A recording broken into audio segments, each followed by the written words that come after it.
सुशांत सिंह राजपूत के दोस्त संदीप सिंह ने एक और बड़ा खुलासा किया है। क्या सुशांत सिंह राजपूत अकेले थे? क्या डिप्रेशन चल रहा था?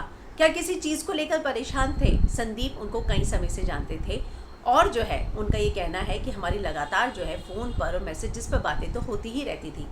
ऐसे में संदीप ने एक और इंटरव्यू दिया है और उसमें क्या आखिरी समय में जब उनकी बात हुई थी, किस तरह का डिप्रेशन था, क्या था, इन सारी चीज़ों को लेकर उन्होंने बात की है। उन्होंने कहा है कि हमारी जो है हमेशा बात मैसेजेस पर या फ़ोन पर होती ही रहती थी, लेकिन कई बार ऐसा होता है कि कोई भी अपना दिल और दिमाग जो है, जो बातें होती है, वो हर चीज़ खोल कर किसी के सामने नहीं रख देता है। किसी को इस बात का अंदाज़ा नहीं था कि किसी के दिमाग में क्या चल रहा है।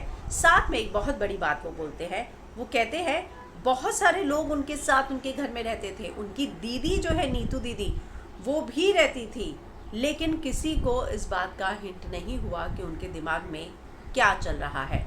तो कहीं ना कहीं जो ये बातें आ रही थी कि वो अकेले थे, अकेलेपन था, कुछ लोग घर से चले गए थे, क्या लास्ट मोमेंट पे अकेले रह गए थे। संदीप ने ये खुलासा किया है, मैं उनके शब्दों में आपको बताती हूँ। We are always in touch over messages and calls. I don't think anybody speaks their mind when they want to do something like this. इस तरह की कुछ लेना होता है तो अपना दिमाग खोल के कोई नहीं बताता है। Moreover, there were a lot of people staying at his place.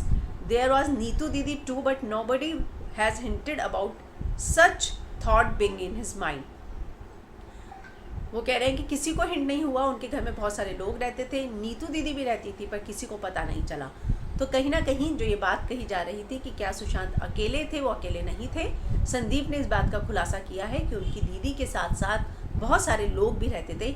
या तो उनका जो इशारा है वो जो घर का स्टाफ है उसकी तरफ है, या तो दोस्तों की तरफ है, जिस बात की खबरें आई थी कि उनके कुछ दोस्त भी उनके साथ रहते थे।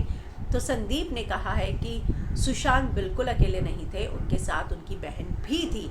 तो मुझे लगता है कि जो संदीप ये बात कह रहे हैं कि वो लगातार उनके टच में थे, फ़ोन पे बात होती रहती थी और कभी भी कोई ऐसा कदम उठाने वाला हो तो वो बताता नहीं है।